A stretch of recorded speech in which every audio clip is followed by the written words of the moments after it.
নমস্কার বন্ধুরা, সকলকে আমার চ্যানেলে স্বাগত। রাজ্য সরকারি কর্মচারী এবং পেনশনারদের ডিএ মামলা নিয়ে গতকালকে একটি শুনানি হওয়ার কথা ছিল, কিন্তু সেই শুনানিতে তিনজন বিচারপতির বেঞ্চে যে বেঞ্চে ওঠার কথা ছিল সেই বেঞ্চে একজন বিচারপতি অনুপস্থিত ছিলেন এবং এই কারণে এই মামলাটির শুনানিটা গতকালকে হয়ে ওঠেনি। কিন্তু এই মামলা নিয়ে এই মুহূর্তে একটি অত্যন্ত ভালো খবর সামনে এসেছে এবং এই ভালো খবরের ফলে একটি আশার আলো দেখতে পেয়েছেন রাজ্যের সমস্ত ধরনের সরকারি কর্মচারীরা ডিএ মামলাটি নিয়ে। কী সেই আশার আলো এবং কী সেই খবর, সকল কিছু আজকের ভিডিওতে বিস্তারিতভাবে আলোচনা করব। ভিডিওটি ডিএ মামলা নিয়ে অত্যন্ত গুরুত্বপূর্ণ, তাই প্রথম থেকে শেষ পর্যন্ত অবশ্যই ধৈর্য সহকারে দেখবেন এবং ভালো লেগে থাকলে অবশ্যই একটি লাইক করবেন এবং সকলের সঙ্গে শেয়ার করবেন। আর সেই সাথে এই চ্যানেলে যদি প্রথমবার হয়ে থাকেন এই রকমের ইনফরমেটিভ ভিডিও আরও দেখার জন্য যারা এখনও পর্যন্ত এই চ্যানেলটিকে সাবস্ক্রাইব করেননি তারা অবশ্যই চ্যানেলটিকে সাবস্ক্রাইব করে নিতে ভুলবেন না।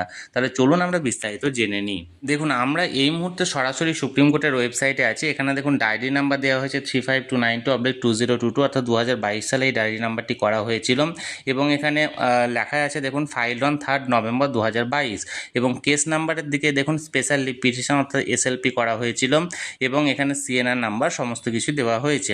এখানে দেখুন present or last listed on, last কবে মানে হিয়ারিংটা হয়েছিল, গতকালকের ডেট 22/4/2025, অর্থাৎ 22 এপ্রিল এই মামলাটি লাস্ট শুনানি হয়েছিল।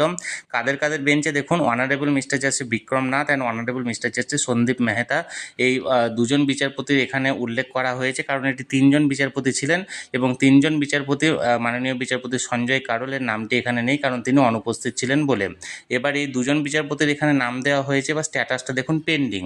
এবার যে খবরটি এখানে মানে ভালো খবর বা আশার খবর বলে এখানে বলা হচ্ছে সেটা দেখুন পরের পয়েন্টটা, টিনেটিভলি কেস মে বি লিস্টেড 29/4/2025, অর্থাৎ এবার পরবর্তী হিয়ারিংয়ের ডেট মাত্র 7 দিন পরেই দেওয়া হয়েছে 29 এপ্রিল 2025-এর দিন। কারণ এর আগে আমরা যতগুলো হিয়ারিং দেখেছি এত দ্রুত অর্থাৎ 7 দিনের মাথায় সেকেন্ড একটা হিয়ারিংয়ের ডেট কখনোই ডিএ কেস নিয়ে দিতে দেওয়া আমরা লক্ষ্য করিনি। এর আগে প্রতিবারই 2 মাস 3 মাস অন্তর অন্তর মিনিমাম ডেট দেওয়া হয়েছিল, কিন্তু এবার প্রথমেই 29/4/2025 অর্থাৎ এপ্রিলের মধ্যে পুনরায় আবার ডেট দেওয়া হলো ডিএ মামলাটি শুনানির জন্য। এখন দেখার বিষয় এই মামলাটির শুনানি আগামী 29 তারিখ হচ্ছে কি হচ্ছে না, তার কারণ 29 তারিখ যদি শুনানি না হয় তাহলে সেক্ষেত্রে মে মাস থেকে গ্রীষ্মাবকাশে ছুটি পড়তে চলেছে সমস্ত আদালতে এবং এর ফলে সুপ্রিম কোর্ট বন্ধ থাকবে। তাই এখন দেখা যাক 29 তারিখ শুনানি হচ্ছে কি হচ্ছে না। আমি সবসময় চোখ রেখেছি যে কোনো আপডেট পাওয়া মাত্র আপনাদের উদ্দেশ্যে তৎক্ষণাৎ সেটা ভিডিও বানিয়ে শেয়ার করা হবে। তাই যারা যারা এখনও পর্যন্ত এই চ্যানেলটির সঙ্গে যুক্ত নেই অবশ্যই চ্যানেলটিকে সাবস্ক্রাইব করে চ্যানেলটির সঙ্গে যুক্ত হয়ে যান। আর এই ভিডিওটি ভালো লেগে থাকলে অবশ্যই একটি লাইক করুন এবং সকলের সঙ্গে শেয়ার করুন আর অবশ্যই চ্যানেলটিকে সাবস্ক্রাইব করে রাখুন। ধন্যবাদ, দেখা হচ্ছে পরের ভিডিওতে।